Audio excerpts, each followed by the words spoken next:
Good afternoon guys, ayan, nagre-rescue na naman kami.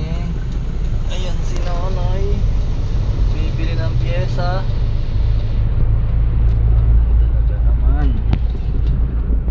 Ayan, dito kami sa May Carmona.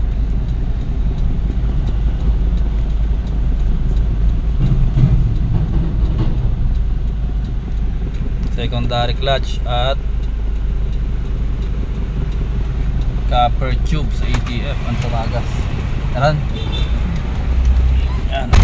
Babalik tayo sa truck. Diyan mo lang muna.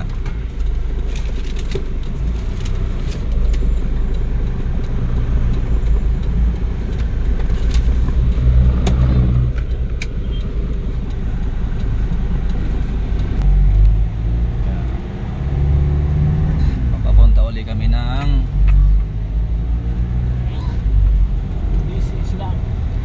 DC Silang. Doon sa warehouse. Andun yung truck ulit. Dalawang truck. Isang tagas ang clutch. Isang Tagas yung power steering. tagas ang power steering. Kailangan natin gawin kasi may biyahe. Yan, daming motor. Pahingi ng isa.